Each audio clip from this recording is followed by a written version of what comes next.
completely slaughter her boyfriend, but she then proceeded to cut him up, cook him, and prepare to serve him to his children. Born on the 24th of October 1955 in Tenterfield, Australia, Katherine Knight was the product of a scandalous affair between her mother and father. Following this tumultuous start, Knight's chaotic childhood didn't get much better.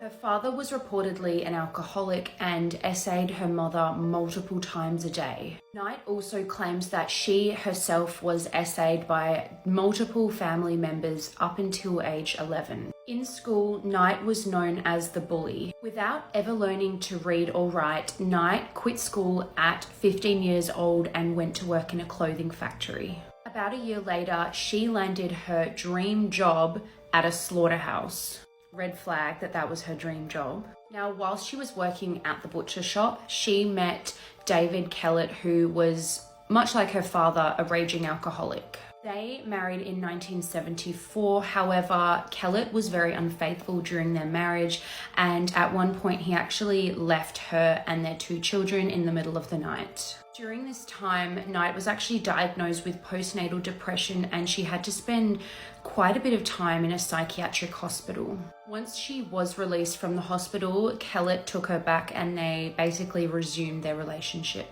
Their reunion, however, didn't last long at all, and Kellett finally left her and their 2 daughters for good.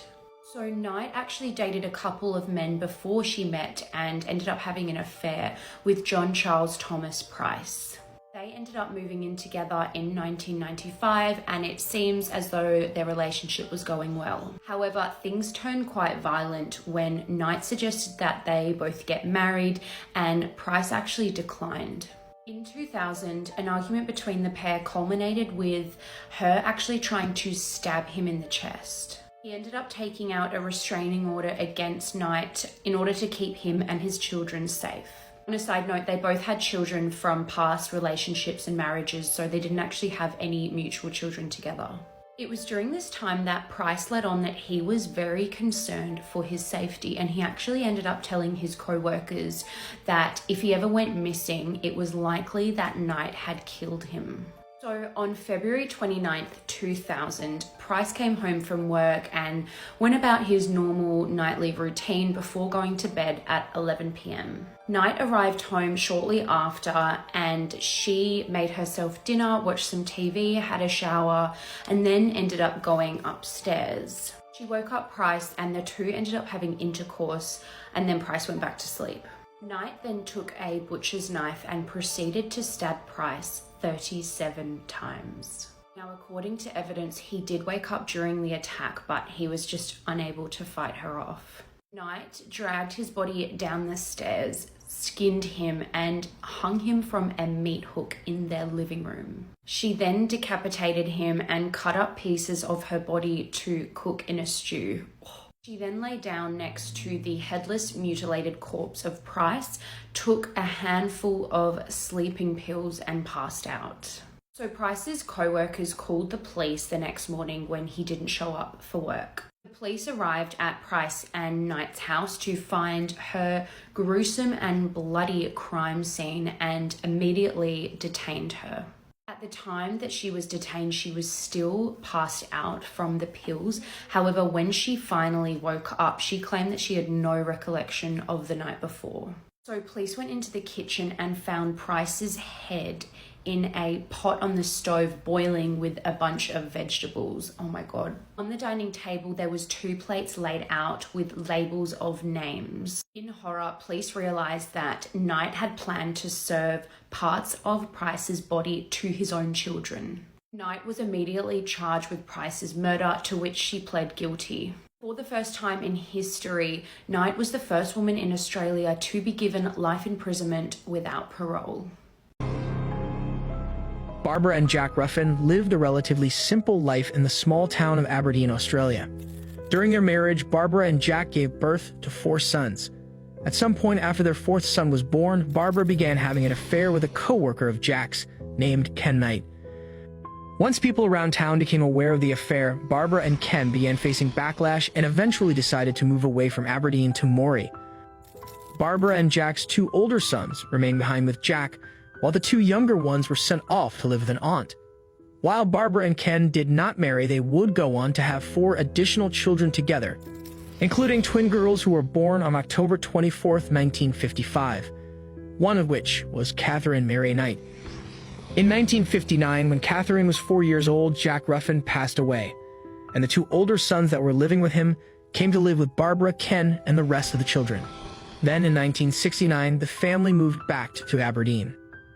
By this time, it was clear that Ken was an abusive alcoholic who would rape Barbara multiple times per day. And Barbara also played a large role in the dysfunctionality of the family dynamic. She often shared with Katherine and later future daughters the intimate details of her sex life and how she loathed both sex and men. Once Katherine became older and began engaging in intimate activities with her own partners, she complained to her mother that one of them wanted her to participate in acts that she was not comfortable with. Her mother's response was to put up with it and stop complaining. Her mother's response was to put up with it and stop complaining. As a child, Katherine was described by some people as both loving and kind, while others, including many of her classmates from Muswellbrook High School, remember her as a loner and a bully. On one occasion, she assaulted a male classmate, and on another, a teacher injured Katherine while acting in self-defense. When Katherine was not acting out is when she was considered to be a model student and even earned awards for her good behavior. When she left school at age 15, Katherine could neither read nor write, and given that there was a meat factory or slaughterhouse in every location her family had lived, it was not surprising that she aspired to work there someday when she grew up. But the first job she landed after leaving school was as a cutter at a local clothing factory. She worked there for a year before landing what she called her dream job, which was cutting the internal organs of animals at a local slaughterhouse, alongside her father, twin sister Joy, and brother Charlie. There, she was soon promoted to a position deboning meat, and was given her own set of butcher knives, which she hung over her bed so that they'd always be handy if she needed them. She claimed that she would hang these knives above her bed at every home that she would subsequently live in. In 1973, Katherine met 22-year-old David Collette, who was a co-worker at the slaughterhouse. David drank heavily, brought on by 2 traumatic events in his life, one being his best friend being killed right before his eyes, and the other being involved in the rescue attempt of children whose bus was struck by a train, 6 of whom were killed. Within a year of meeting, David and Katherine got married. The couple arrived to the wedding service on Katherine's motorcycle, with David heavily intoxicated. At the wedding, Katherine's mother gave David some advice. "You better watch this one or she'll kill you. Stir her up the wrong way or do the wrong thing and you're f***ed. Don't ever think of cheating on her, she'll f***ing kill you." And that didn't take long. Never think of cheating on her, she'll f***ing kill you. And that didn't take long. On their wedding night, Katherine tried to strangle David. She would later explain that it was because he fell asleep after only having sex with her 3 times. And the violence only progressed from there. When Katherine became pregnant, she burned all of David's clothes and shoes before she hit him in the head with a frying pan. The offense that triggered the violence was that he arrived home late from a darts competition because he had made it to the finals. Worried that he was about to die, David escaped to a neighbor's home where he collapsed with a severely fractured skull.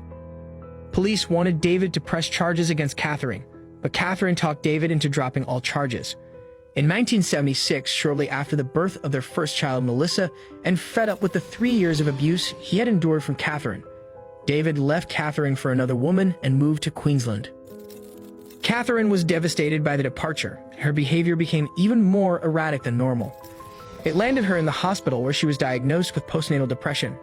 She spent several weeks in recovery there, and once released, she promptly packed up her newborn, took her to the train station just before the train was due to arrive, and placed the baby on the tracks. She then headed downtown with an axe, threatening to kill several people along the way. Back at the train station, a homeless gentleman rescued 2-month-old Melissa just minutes before the train would have arrived. Katherine was hospitalized again, but checked herself out the following day. Not surprisingly, there was no change in her behavior. Within a few days, Katherine slashed a woman's face with one of her beloved knives and demanded that the woman drive her to Queensland to find David. But once they reached a gas station, the woman escaped, and Katherine threatened to kill a young boy that she had since taken hostage. Police arrived, disarmed her, and had her admitted to a different psychiatric hospital. There, Katherine admitted to nurses that she had planned to kill the mechanic at the gas station, since he was the one who had repaired David's car, allowing him to leave her. She said she then planned to kill David and his mother once she arrived in Queensland. When police informed David of the incident, he left his girlfriend and returned to live in Aberdeen with his mother so that he could support Katherine in her time of need. Once Katherine was released from the latest facility, she and David moved back in together to Ipswich, where Katherine landed another slaughterhouse job at Dinmore Meatworks. A few years later, they welcomed another daughter, Natasha. And 4 years after that, in 1984, Katherine left David. Katherine's next major relationship began 2 years later in 1986, when she met another David Saunders, a 38-year-old local miner. Within a few months, Katherine and her daughters would move from the government-provided housing they were living in at the time to live with Saunders. The relationship was tumultuous, with Katherine constantly suspicious of Saunders' actions, resulting in her regularly throwing him out of his own home and even cutting the throat of his 2-month-old puppy right in front of him. She told him that it was an example of what would happen to him if he ever cheated on her. Then, in another violent episode, like she had done to David Collette before him, she hit Saunders in the head with a frying pan, this time knocking him unconscious. Despite the violence and sheer brutality of the relationship, Katherine went on to have a child with Saunders, a daughter named Sarah. But there was an end in sight for the tumultuous couple. The final breaking point came after a particularly violent fight where Katherine struck Saunders in the face with a clothing iron, then stabbed him in the abdomen with scissors. He moved out and went into hiding. When he tried to return to see his daughter several months later, he learned that Katherine had lied to the police, claiming she was fearful of him, in order to get a restraining order against him. Katherine would go on to date and have one more son by another partner before meeting John Price. John Price, known as Pricey to those close to him, was a divorced father of 3 when he and Katherine met. John's 2 oldest children lived with him, while the youngest lived with their mother. Friends and family of John described him as a terrific man that was liked by everyone who knew him. John was fully aware of Katherine's violent history, but in 1995 he still allowed her to move into the 3-bedroom bungalow he owned with him and his children, who had developed a fondness for her. In 1998, Katherine and John got into a fight over his refusal to marry her.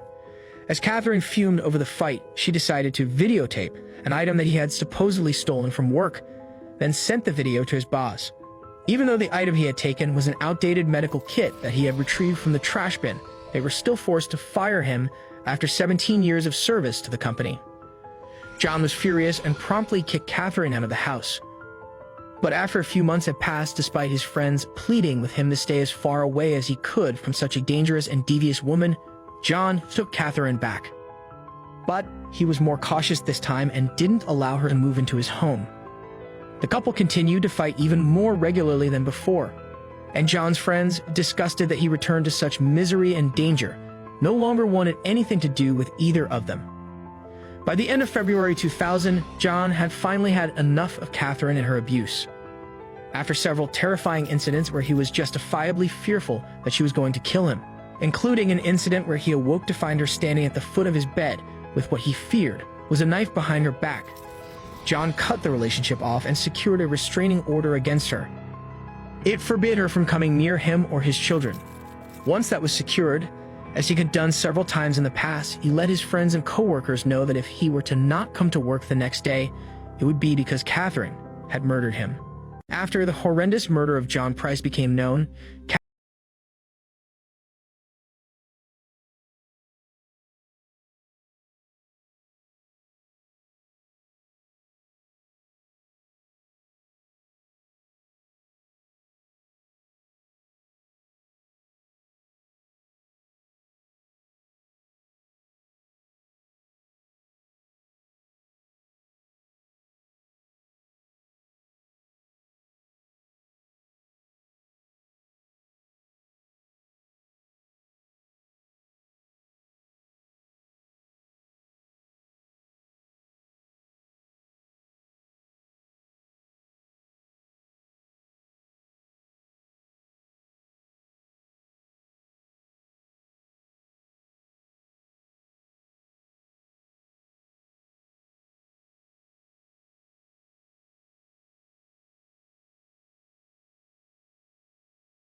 I was somewhat nervous about this because I was concerned that if I took a guilty plea, sentenced her, she would then appeal to the Court of Criminal Appeal and say she was insane at the time that she made the plea of guilty. I decided that I should get a court expert to examine her. And the psychiatrist came to exactly the same conclusion as the other psychiatrist that had seen her, namely that she was not insane, she was quite sane, but she was a bad woman. The following morning, Katherine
in Australian history.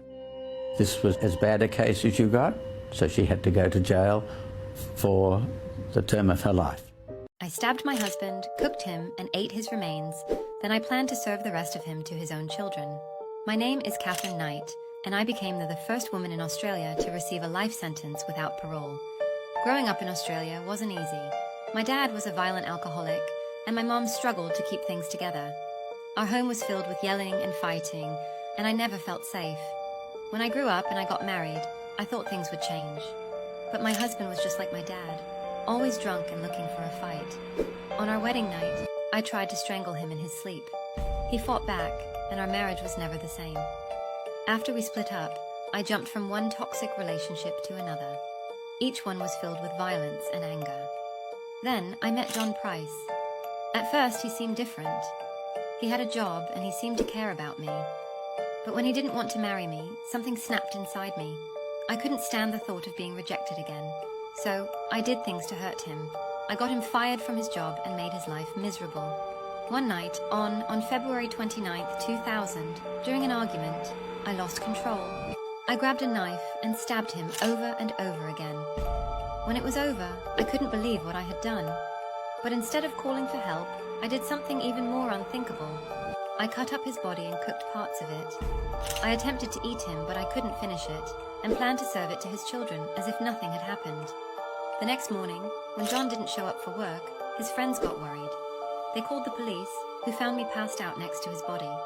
I was arrested and charged with his murder. At my trial, I couldn't explain why I did what I did. I just felt this rage inside me, consuming everything in its path.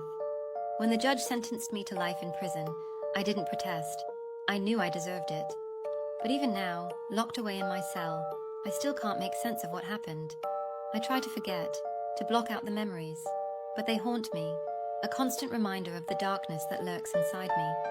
I appealed my sentence before, but was denied immediately.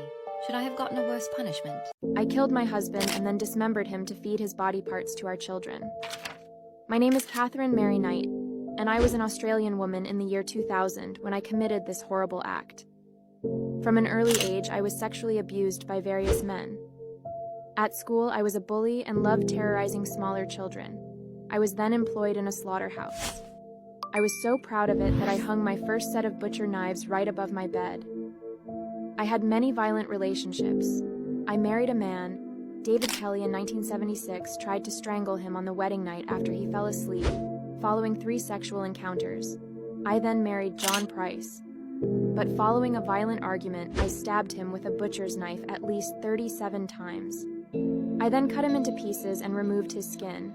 I boiled and cooked his head in a pan. I took slices of rump from his human rump, baked them with vegetables, and placed them on plates for our 2 children. So John hadn't gone to work, and because of this, the police came to my house and made the macabre discovery of his body. I was arrested, tried, and imprisoned. I became the first woman in the country's history to be sentenced to life imprisonment with no possibility of release.